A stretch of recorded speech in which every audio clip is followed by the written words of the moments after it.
The same week I stood at the altar in a dress I'd sewn the hem on myself. My family was 40 miles away helping my stepsister load a moving truck. Not because of an emergency. Not because someone was hurt. Because my stepmother had decided that Maya's move-in weekend couldn't be rescheduled, and my wedding, the one I'd planned for 14 months, the one I'd sent invitations to 3 months in advance, was just inconveniently timed. My husband held my hand at the reception and said, "They'll regret this." I nodded and smiled for the photographer. What I didn't say was that I already knew they wouldn't. Not for a long time, and not until I stopped making it easy for them. 4 years later, my stepmother called me on a Tuesday evening, voice soft as powdered sugar, asking if I'd be willing to help my stepsister get back on her feet. She didn't know I'd already found the email. She didn't know I'd already done the math. And she definitely didn't know that I'd been waiting, not for revenge, but for the moment the truth finally had somewhere to land. Before I go further, if this story sounds familiar, if you've ever been the one who showed up while your family showed out, hit like and drop your city and time in the comments. I read every single one. I'm Claire. I'm 32. I live in Nashville, Tennessee. And I want to take you back 4 years to the day I learned that love without accountability isn't love. It's just convenience wearing a familiar face. I grew up in Clarksburg, West Virginia, the kind of town where the gas station closes at 9, and everyone's aunt knows your business before you do. My mother passed away when I was 11, ovarian cancer. Quick and quiet and devastating. My father, a man named Russell, remarried 3 years later. Her name was Diane. She had one daughter from her first marriage, Maya. 2 years younger than me. Blonde where I was. Dark. Loud where I was quiet. The kind of girl who walked into a room and rearranged it without asking. My father loved Diane. I believe that. I also believe that when you're a grieving man who finally feels warm again, you stop noticing the temperature dropping somewhere else in the house. I wasn't invisible to my father. I was just lower on the list than I used to be. Maya needed new cleats for soccer. Maya's science fair project needed supplies. Maya's tutor was coming Thursday, so could I please keep it down? I learned early to keep it down. I carried a 3.9 GPA through high school and worked weekend shifts at the Dairy Queen on Route 11, so I wouldn't have to ask for spending money. I got a partial scholarship to University of Tennessee. When I called my father with the news, he said, "That's wonderful, sweetheart," and then asked if I'd seen where Diane put his reading glasses. I taped my acceptance letter to my bedroom wall. By the next morning, Diane had moved it to the corkboard in the hallway, behind a photo of Maya at her dance recital. There were 6 photos of Maya on that corkboard. I counted. Mine was behind all of them. I told myself it was fine. I told myself it just had. I told myself a lot of things that kept me functional and kept the peace and kept me from looking too directly at what was happening. I graduated from UT in May 4 years later with a degree in nursing. My father and Diane attended. Maya did not. She was at a friend's lake house that weekend. She sent a text with a balloon emoji. My father took a photo of me in my cap and gown. Diane posted it on Facebook with the caption, "So proud of our girl." I was the only nurse in that photo, but somehow I still felt like a caption. I moved back to Tennessee after a residency in Chattanooga. Met my husband Daniel at a friend's birthday party. He's a structural engineer. Steady, methodical, the kind of man who reads the fine print before he signs anything. The first person who ever looked at me and said, "You do that thing where you apologize before you even ask a question. You know that, right?" I laughed. Then I thought about it for 3 days straight. We got engaged in October. By March, I had a venue, a florist, a caterer, and invitations printed on cream cardstock with gold lettering. I mailed one to my father and Diane in February, 7 months before the wedding. I called 2 weeks later to confirm they'd received it. Diane answered, "Of course we got it, honey. September 14th. We've already got it on the calendar." I also sent one to Maya, who had moved to Charleston, South Carolina by then. She texted back a string of heart emojis. "I'll be there," she wrote. "I already know what I'm wearing." September 14th arrived. The ceremony was at 4 in the afternoon, a small venue outside Nashville, white lights strung through oak trees, 40 guests, a string quartet that played a song my mother used to hum in the kitchen. I walked down the aisle with my father's brother, my Uncle Gene, because my father had offered and then 2 weeks before the wedding told me he had a bad back that week and didn't know if he could manage the walk. He managed to load a moving truck 40 miles away just fine.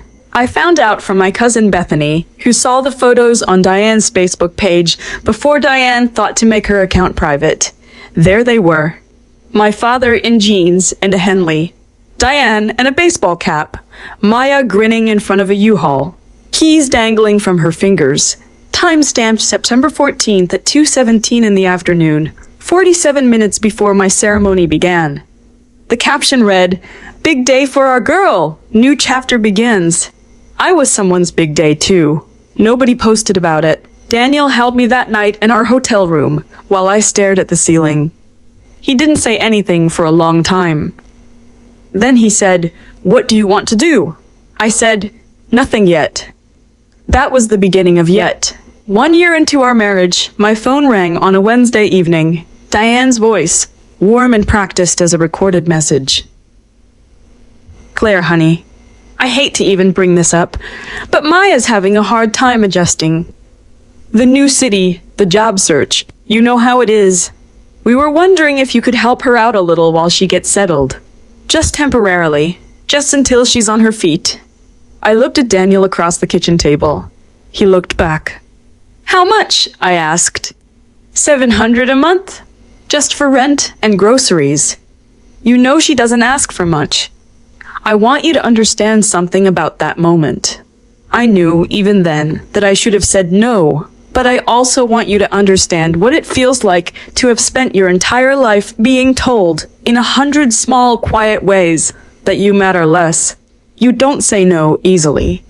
You say yes because yes is the only word that ever made the temperature in that house go up even 1 degree. I set up the transfer.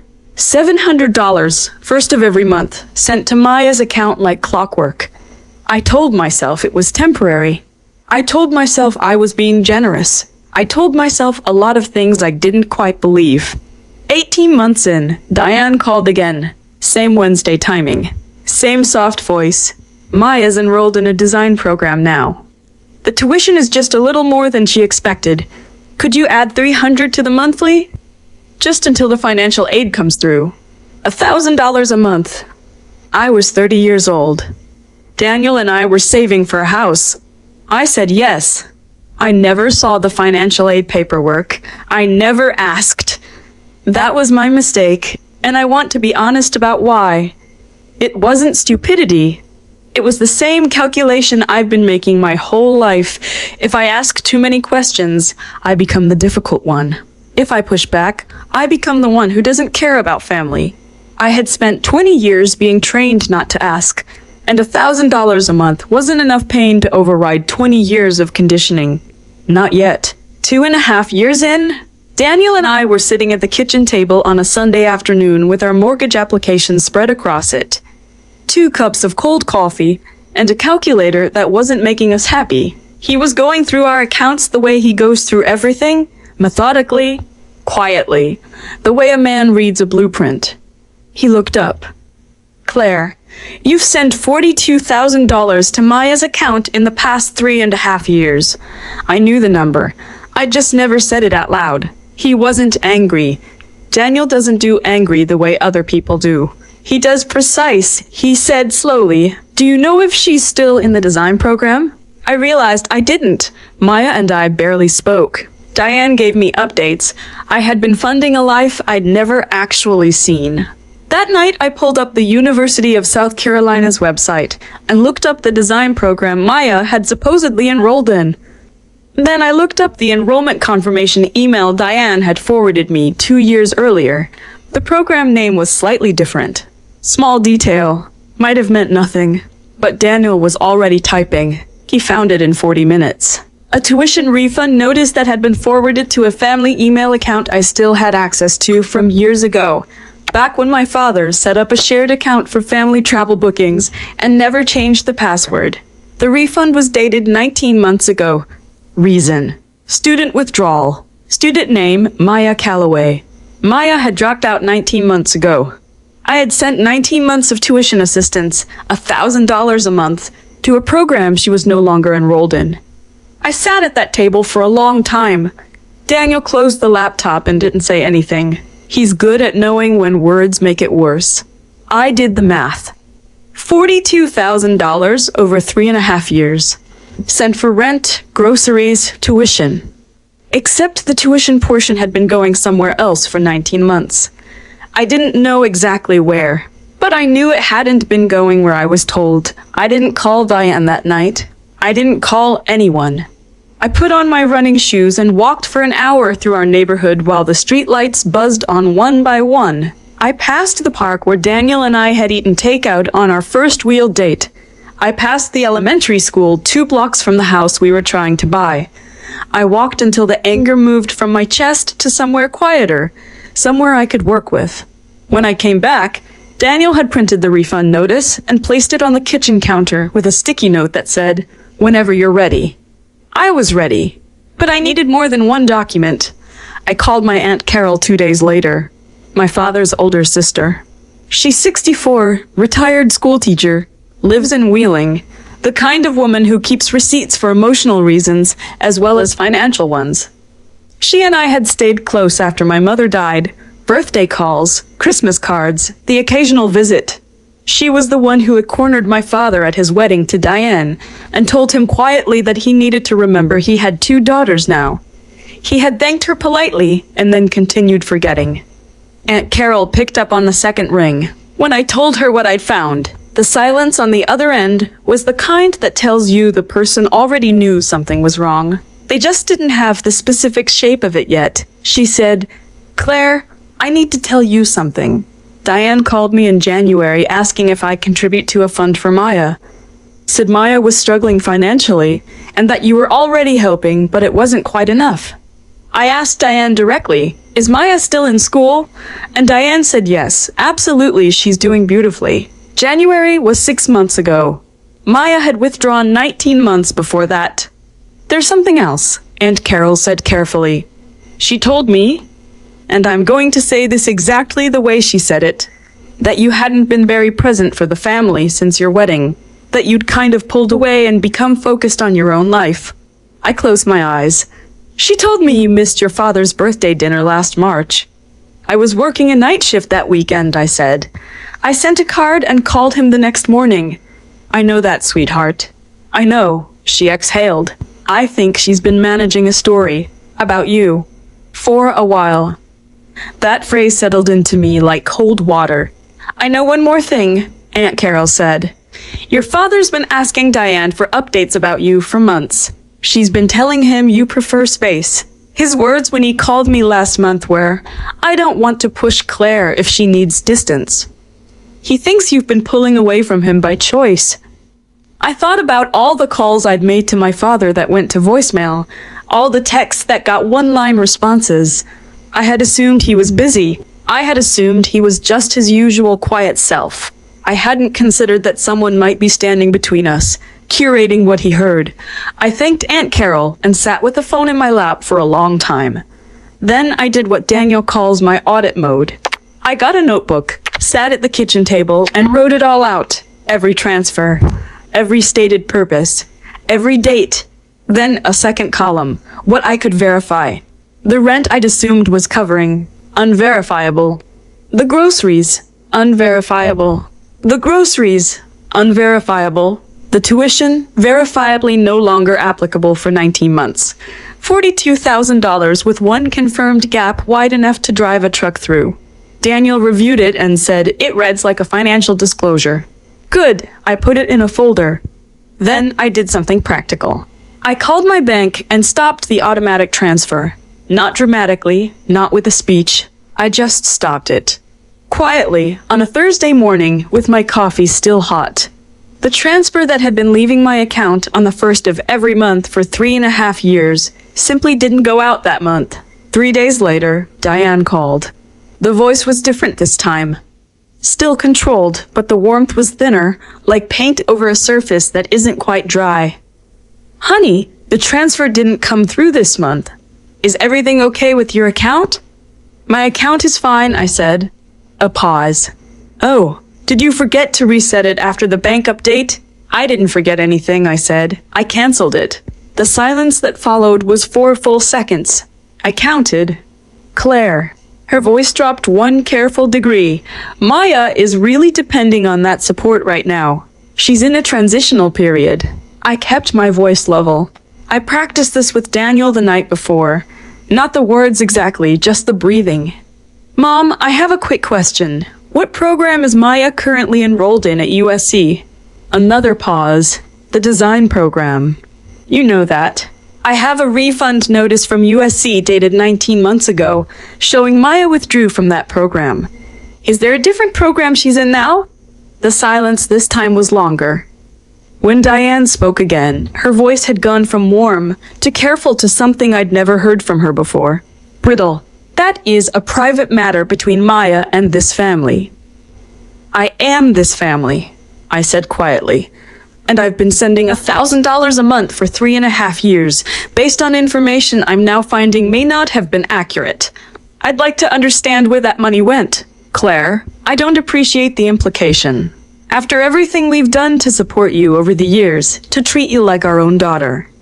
And there it was, the script. Every time I pushed, there was a pivot to what they'd given me, to gratitude, to the idea that asking a question was an act of ingratitude.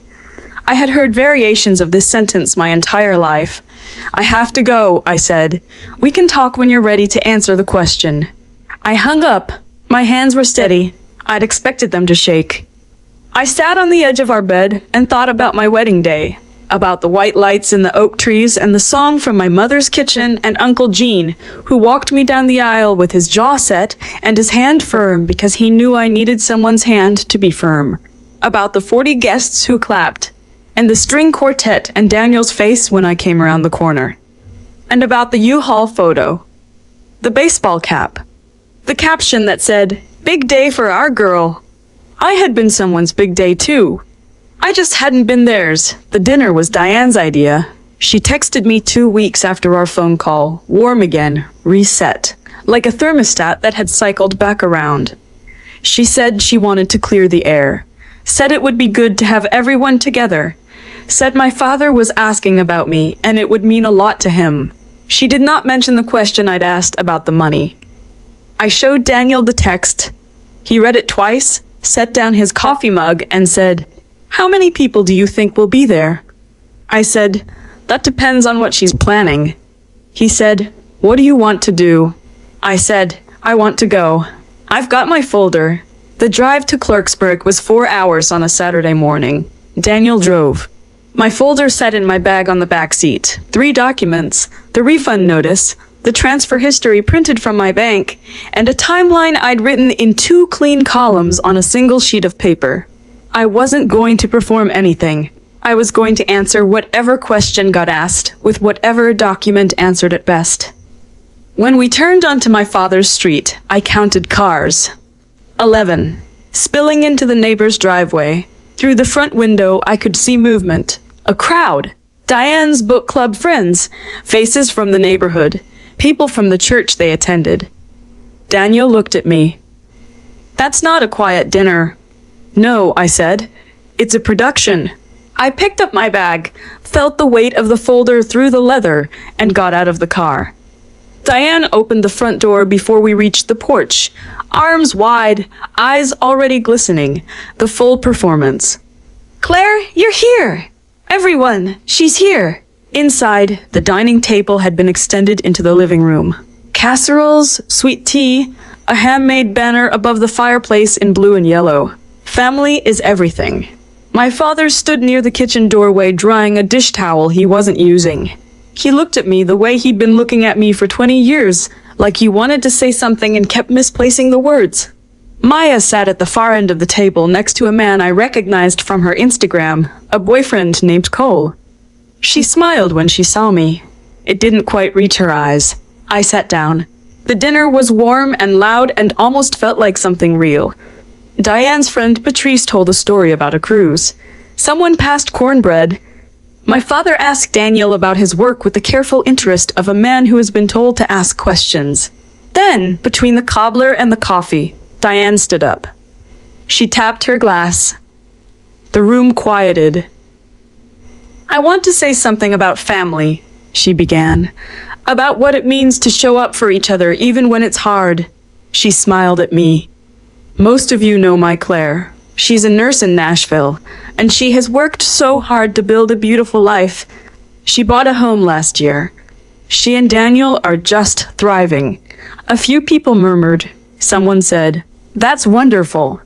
And because the Calloway family believes in lifting each other up, Diane continued, "Claire has been so generous in supporting Maya through her transition, and we're hoping that generosity can continue a little longer while Maya gets established in her new chapter." She looked at me with that practiced, airtight smile. Maya dabbed at her eyes with a napkin. Cole nodded like a man at a board meeting. I had not agreed to any new support.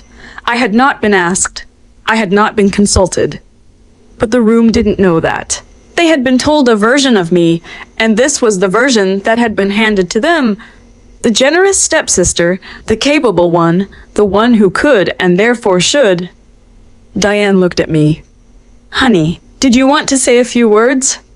18 faces turned toward me. The room was quiet except for the refrigerator hum and the tick of the clock above the stove. I reached into my bag. I pulled out the folder and set it on the table in front of me. I didn't open it yet.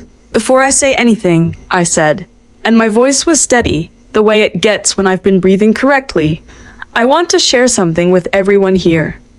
Diane's smile stayed on her face, but it stopped moving. For the past 3.5 years, I have been sending $1,000 a month to my stepsister.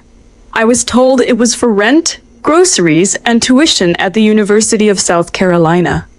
I opened the folder and pulled out the first page. This is a refund notice from USC dated 19 months ago. It shows that my stepsister withdrew from the program she was enrolled in. I was not told about this. The transfers continued for 19 more months after this date. I slid the page toward my father's brother, Uncle Gene, who was seated closest to me. He put on his reading glasses and looked at it without a word. "That's $42,000 over 3.5 years, I continued. "I'm not here to accuse anyone of a specific intent. I'm here because this room was just told that I'm happy to continue providing support, and that is not accurate. I was not asked. I did not agree. And before anyone makes a decision about what I owe my family, I'd like them to see what I've already given." I placed the second sheet on the table. The transfer history, clean columns, dates and amounts going back 42 months. Then the timeline, stated purpose on one side, verified status on the other. I printed these for anyone who would like to look at them. I sat down. The room was so quiet, I could hear someone's chair shift. My father's friend Harold was the first to speak. He looked at Diane across the table. "Diane, did you know the girl had withdrawn from school?" Diane's hands were flat on the tablecloth. "This is a family matter." Uncle Gene set the refund notice down. He looked at it for another moment. Then he looked up. "When did you find out Maya had withdrawn? Claire is blowing this out of proportion." Diane's voice had thinned. "Maya has been going through an incredibly difficult." "Diane," Uncle Gene's voice was quiet, but it had the weight of something much heavier. "My brother has been calling me for months, saying Claire seems distant, that she doesn't return his calls, that she needs space." He lowered his chin. "Is that what she told you? That she needed space?" Diane opened her mouth and closed it. My father still hadn't moved from the kitchen doorway, but he was looking at me now, not at the floor. At me. Aunt Carol, who I hadn't known would be there, who had driven 3 hours without telling me, stood up from the far end of the table. "I want to say something." Her voice was clear and deliberate, the voice of a woman who spent 30 years managing 6th graders and has no fear of a crowded room. 6 months ago, Diane called me asking for a contribution to help Maya. She told me Maya was still enrolled in school and thriving. She told me Claire had been providing support, but that Claire had also become a bit withdrawn from the family since the wedding. She pressed her lips together.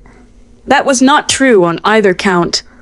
I know because I talked to Claire, and because, like Claire, I now have a copy of that refund notice. She reached into her purse and placed a second printed copy on the table. Daniel had emailed it to her the night before. I had asked him to. Two of the book club friends exchanged a glance. One of them picked up her tea and set it down again without drinking. Patrice, who had told the crew's story, looked at Diane with the careful expression of someone reassessing a long friendship. Maya had not moved. She was staring at the transfer history sheet. Her boyfriend had leaned away from her slightly in his chair. Whatever she was feeling, she was doing the math quietly. Diane turned to my father. Russell, tell them. Tell them this is being taken out of context. My father set down the dish towel he'd been holding for the past 20 minutes. He looked at Diane. Then he looked at me. Then, for the first time in a very long time, he didn't do the thing I expected him to do. He didn't look away. He said quietly, Diane, don't. 2 words.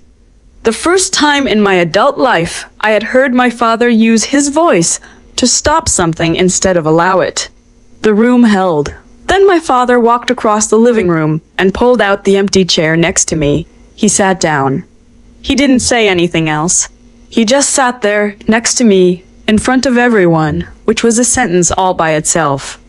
Diane looked at the room. The room looked back. She had no script for this. The tears she was reaching for weren't coming. The pivot wasn't landing. The family she had arranged like furniture to hold a particular shape had just rearranged itself.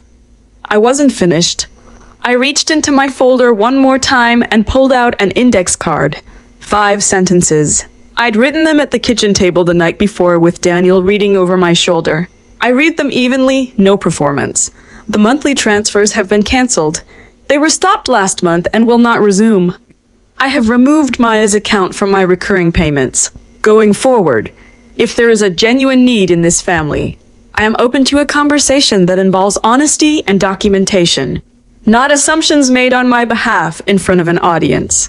And I need everyone in this room to know that I have not been distant from this family. I have been managed away from it. I folded the card and put it in my pocket. Ed Carroll nodded once. Harold was shaking his head slowly. Patrice had put on her jacket. Uncle Gene stood up and rested his hand on my father's shoulder.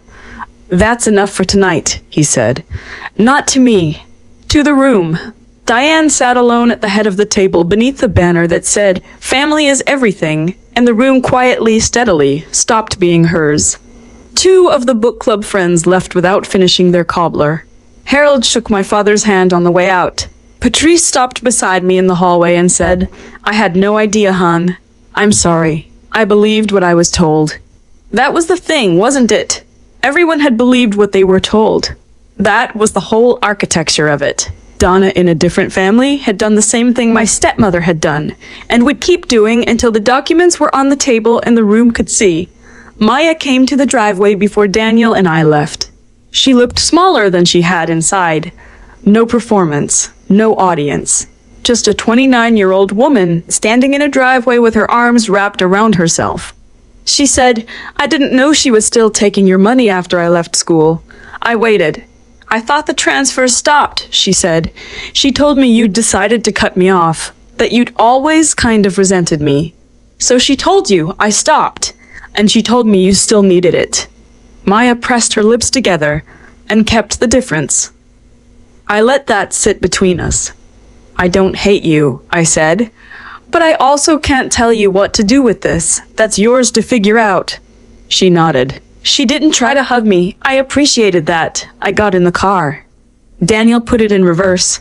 In the rearview mirror, my father was standing on the porch. He raised one hand. Not a wave exactly. Something quieter than that. I raised mine back. He called me the following Tuesday. Not through Diane. His number, his voice, 7 in the evening. We talked for 11 minutes. He told me about a truck he'd been helping Uncle Gene restore in the garage. I told him about a patient I'd had that week who'd learned to walk again after a bad fall. The look on her face when she made it to the end of the hallway. He listened. He asked questions. Real ones. Before he hung up, he said, "I should have paid closer attention." "I know that." "I know you do," I said. That was enough for now. Enough to start. 3 weeks after the dinner, Diane's social media went quiet. The carefully curated albums, the family photos, the posts that had painted a particular picture of a particular family, they stopped. Her profile picture disappeared. Whatever version of the story she had been maintaining for an audience, she let go of it. Or maybe she just ran out of audience. Maya texted me 5 weeks later. 4 words. I started seeing someone. I assumed she meant a therapist, not a boyfriend. I wrote back, "That's good." Short, honest, not cold. I'm not ready to rebuild that relationship yet, and she hadn't earned the right to rush me. But the door isn't locked. It's just not wide open. Daniel and I closed on our house 6 weeks after the dinner. A 3-bedroom in East Nashville, a backyard with 1 oak tree, a front porch with 2 chairs. The day we got the keys, I stood in the empty living room for a long time. Daniel stood in the kitchen doorway watching me. He said, "What are you thinking?" I said, "I'm thinking nobody else's name is on this." He smiled. "That's the whole point," he said. I kept the folder. Not in some visible place. Not on a shelf as a monument to anything.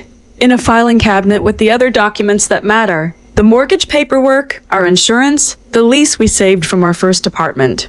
It belongs with the things that tell the truth about how we built our life. Carefully, together, with receipts. $1,000 a month now stays in our account. It sounds simple when I say it that way, but what it actually is harder to name. It's the sound of my own judgment, trusted. It's the feeling of asking where my money is going and expecting an honest answer. It took me 32 years to understand that those are not unreasonable things to expect. People sometimes ask about the house. They see the photos on our Instagram, the oak tree, the porch chairs, the Sunday morning light coming through the kitchen window, and they assume that's the point. It's not. I didn't buy a house to make a statement. I bought it because Daniel and I built something together and we wanted a place that reflected what we'd actually built. But I'll tell you the moment that mattered more than any of it. Last Christmas, my father drove 4 hours to Nashville. First time he'd come without Diane. First time he'd come anywhere for just me. We sat on the front porch in the cold with coffee and blankets and watched the street stay quiet. He told me about my mother. Things I'd forgotten or maybe never known.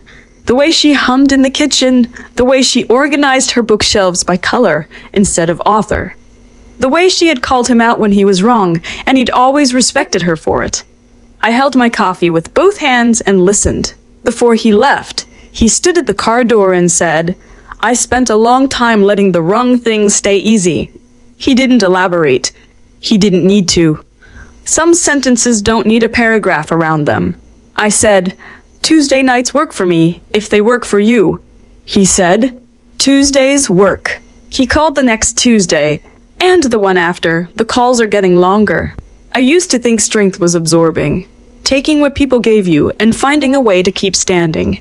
And there is a kind of strength in that. I don't want to dismiss it. I used that strength for 20 years, and it kept me upright. But there is another kind. The kind where you put the documents on the table and let the truth do its own talking. The kind where you stop managing other people's comfort with your silence. The kind where you sit in a room full of people who have been told a story about you, and you say, "Actually, let me show you the other version." I earned that kind the hard way. But I did earn it. Somewhere right now, someone is listening to this while they're folding laundry or stuck in traffic or lying in bed at midnight staring at the ceiling, and they have been saying yes for so long it doesn't even feel like a choice anymore. They have been funding something with their own money, and their own quiet, and their own unasked questions. And somewhere in them, they know something is wrong. They just haven't found the shape of it yet. If that's you, here's what I want you to know. You are allowed to ask where your money goes. You are allowed to expect a direct answer. Loving your family doesn't mean you have to finance a lie. Saying no is not an act of abandonment. It is an act of clarity, and sometimes clarity is the most loving thing you can bring into a room. The people who call you selfish for asking an honest question are usually the ones with the most to lose from an honest answer. I have a folder in a filing cabinet. I have a house with an oak tree. I have a husband who reads bank statements the way other people read novels and has never once told me how to feel. I have a father who calls on Tuesdays and is learning to make the call himself. I have an Aunt Carol who drove 3 hours and brought a printed copy without being asked. And I have my name back. The real one. Not the one that was handed around that dinner table in a version of me I didn't recognize. The one I built myself. Paycheck by paycheck. 12-hour shift by 12-hour shift. Question by honest question. My wedding invitation is in a box in the closet. Cream cardstock, gold lettering, September 14th. I found it when we were unpacking after the move. I held it for a minute, standing in the middle of boxes and bubble wrap, and the whole beautiful mess of a life we were building. Then I put it back, not to carry the weight of it, to remember the distance I've traveled since the day I sat alone with flowers in my hand and smiled for a photographer, while 40 miles away someone posted a caption about their girl's big day. That day used to be the saddest thing I owned. Now it's just a chapter. And the chapter ends differently than they planned. If any part of this story stayed with you, I'd love to hear about it in the comments. And if you've ever had to draw a line with someone you love, even when it cost you something, tell me. I read everyone. Hit like if this one made you think, and there's another story in the description if you're not ready to stop. Same kind of truth. Different family, a twist you won't see coming. Take care of yourselves. Your name belongs to you.